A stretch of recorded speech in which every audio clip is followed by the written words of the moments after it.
My name's Dick Groves and I work here at the Oak Studio in the UK, and we're a satellite recording studio facility for Touch Music Group in Chicago.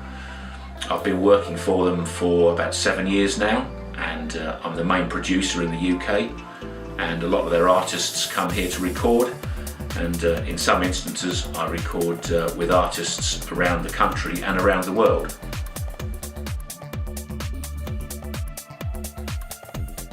I started songwriting about 15 years ago now, and as always when you start these things it seems like it's going to be an easy job, but it turned out of course it was far from it. And when I changed locations of the Oak Studio a short while ago, I had to throw out a lot of the old box files and paperwork that I had, and unfortunately I found out there was hundreds and hundreds of companies I'd sent things to over the years, but eventually I found someone that I could put my trust in, and that was Will Wilson at Touch Music Group, and the rest is history, as they say. So it's been 7 years of tough graft, but we know we're getting there and making a difference. Well, exclusively really we use Pro Tools for all our mixing and recording, and when it comes to the mastering we use Isotope Ozone. They keep bringing out new versions, but to be honest I still like Ozone 5. Sometimes they try and reinvent the wheel, it doesn't always work, but you stick to what you like and what you think gives you the best results really.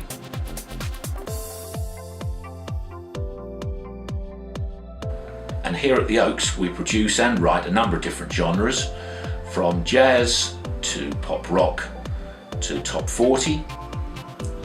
I don't suppose there's one particular genre I prefer. It's good to keep me on my toes, and I like the challenge of mixing between the genres, especially with different artists. Sometimes working remotely with them via Skype and similar things, and as they're recording their vocals around the world, I'm trying to direct them as a producer here in the UK, and that seems to be quite a good way of working at the moment. And we've got recording facilities here too for the artists to visit us. So it's all busy, busy, busy.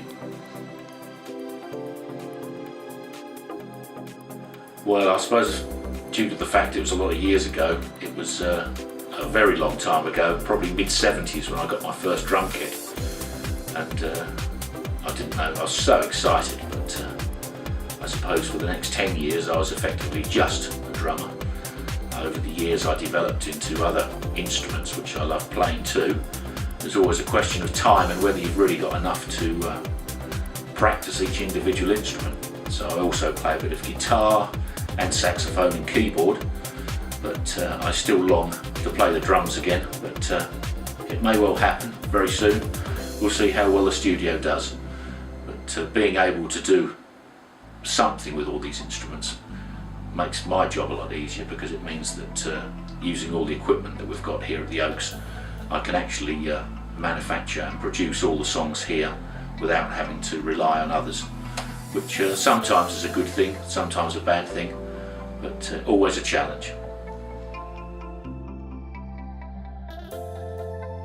Well, a favourite song is quite difficult really, because working with so many different artists, I suppose each artist I work with, maybe I have a favourite song with each one, but I don't think there's anything that I would say overall is stand out about the others. I'd like to think most of my songs are favourites at the time, because you spend so long working on them, they're going round and round in your head, and the time you've mastered them, you're probably quite relieved that it's all over.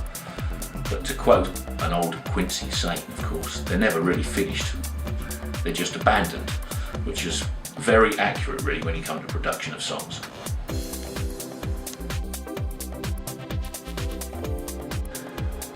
Well, following that on, of course, my favourite producer is Quincy Jones. I don't really know, when you look back over the years, I had some of his albums back in the 80s, and he wasn't really as well known over here then than he is now. Some of the fabulous artists he's worked with, that's the position I suppose every producer would like to be in, when the artists are clambering to get to your studio to do some recording of some songs you're going to produce. And I've had a number of albums of his over the years, and they never cease to amaze me how he comes up with the various production techniques. And he's a great advocate of the idea that all this loudness nonsense that you get in the music industry today is not necessary. The quality of the song is far more important, and if you need to listen to it louder, there's a thing called a volume control that's quite easy to use. And I follow that principle from start to finish. Well, the next project is going to be a huge one, because we've decided at Touch Music Group that we're going to concentrate our efforts into licensing, and as such the whole catalogue of songs that I've written and produced over the years is going to be catalogued into various genres and moods so that they can be searched using a new site. And I've just started cataloguing them and getting some ideas together, but it's very exciting because it will give another string to our bow here at the company, and it's going to be great fun.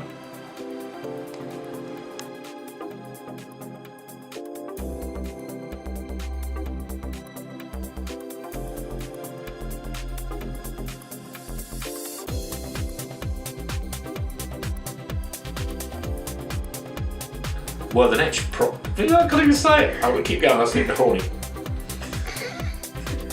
The next project. Stop it. Here we go. Come on. Big Hang bro. on, stop. Oh.